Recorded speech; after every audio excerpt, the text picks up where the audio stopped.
So we're speaking about the naturalness and the simplicity of being, and how the naturalness and simplicity of being is the natural, true safety that we're longing for.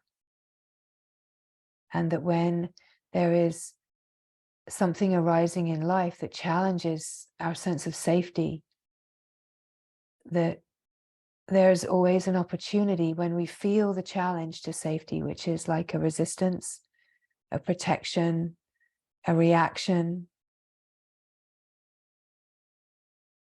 in whichever way it comes up, that it's an invitation for whatever is arising to surface, but it will only truly surface when the true safety is here, which is the safety of the presence of being, when there's a true presence that has no condition, no agenda. And of course, we can't create that or fake that. It's not a mood. It's the one natural presence that we all are in true essence nature. And when we recognize this essence nature, the presence of being, and how it is truly unconditional, open, has no agenda, no judgment, no opinion, this is the true safety that allows everything that's trying to surface through the reflection of the play of life, right? Life is, in a way, the screen on which all of the discordance is being presented for us to receive the reflection and then meet whatever is trying to surface and allow it to fully surface into the presence of love, to find its true nature, that everything, all the discordant patterns of consciousness, all of the stresses that act out on the surface of life as suppressed and repressed stresses that are all old and repeating, until we really access the deep rooted beliefs that are, it's kind of like the motor that's keeping the repeating happening.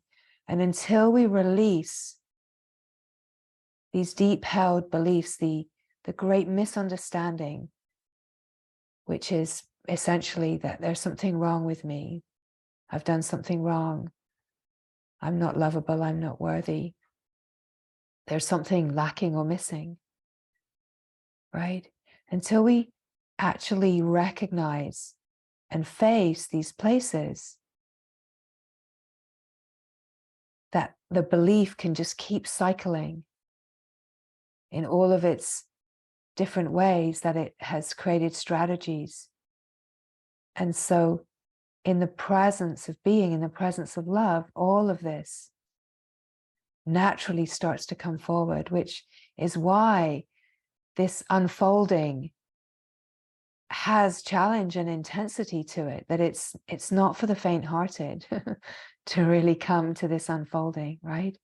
We can imagine that, oh yeah, awakening, that sounds great, let's end suffering, let's get away from all of that nasty stuff. But what we don't realize in our naivety in the beginning, right, in the myths of what awakening is, we don't realize that we're going to be invited to go through a kind of initiation of meeting everything that we want to deny about ourselves and turn away from, that we're going to be invited to meet ourselves in the light of the love and true purity and innocence that we are in true nature, in order to bring all of the seeming pieces back together in the remembering of wholeness, right? And one of the key piece in bringing everything to wholeness is that we have to know at least a spark of our wholeness. And the spark of our wholeness is the presence of being, right? That the spark of our wholeness, or the great blazing fire of our wholeness, or the absolute glorious knowing of our holiness, it doesn't matter how deeply that is known. We could say it doesn't matter how deeply it's known in the absolute, the reality, but the depth of the knowing in the reality of the reality allows everything that's residual, that's wanting to surface, to come forward. But even just the recognition of the presence of being is the spark of wholeness and the safety that is needed. It's this, right? This, whatever, however it is, it's this that allows this to open and recognize the sameness. And then the feeling of the naturalness, that it's not an exalted state, that it's an ordinariness. No true sage has ever expressed that this freedom is an exalted state. It's that interpretation and projection upon an image of freedom that the me would like to keep over there, right? It's almost as if the me wants to protect itself from freedom, protect itself from love, protect itself from everything that is longed for. And that's why we have to open out through our false sense of safety into the true safety and the true freedom of the unknown, in order to discover that what we are protecting ourselves from is exactly what we are longing for, that the love and the freedom and the glory of God is our true nature. And when we're protected, we're protecting ourselves from exactly all that we are longing for. So, as we spoke of last evening, all of these threads weave together to create a remembrance of wholeness, that all of the threads are one whole movement, one integral flow of intelligence, moving to free itself. It's like the evolutionary impulse of consciousness to know its divinity, to know its innocence. And we are that. So we have this impulse as consciousness to know our innocence, to know our divinity, our purity. And we come to remember this by removing all of the obscurations and surfacing all of these holding patterns that create a sense of limitation, so that we can flow as the unlimited freedom of our true being. Be the love that we are.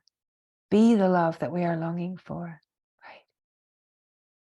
And as we come to recognize this love, we welcome all of the residues of the places that feel personal, traumatized, bound, hiding, scared, the secrets, right? The hidden. We invite all of the hidden and secret places into the light, so that it can all be illuminated and revealed. And in that, the great misunderstanding of separation and protection is illuminated and released into the great light of the wholeness. That is the true essential nature of all beings. And that this true light is the most incredible, magnificent, stupendously beautiful ordinariness, right? That it's an ordinariness, an authenticity, where we're not needing to hide anything. We're not needing to hide anymore. It's a transparency. What a great relief to live in transparency, openness, not hiding. Feeling and being the love that you are, the light that you are. And that we join, we meet in the sameness, in the love, in the one heart, the one being, in celebration of the revelation of the glory that we are, right? What incredible grace. What incredible intensity it takes. But how incredibly beautiful that this possibility and the maturity is here for this to be in revelatory process.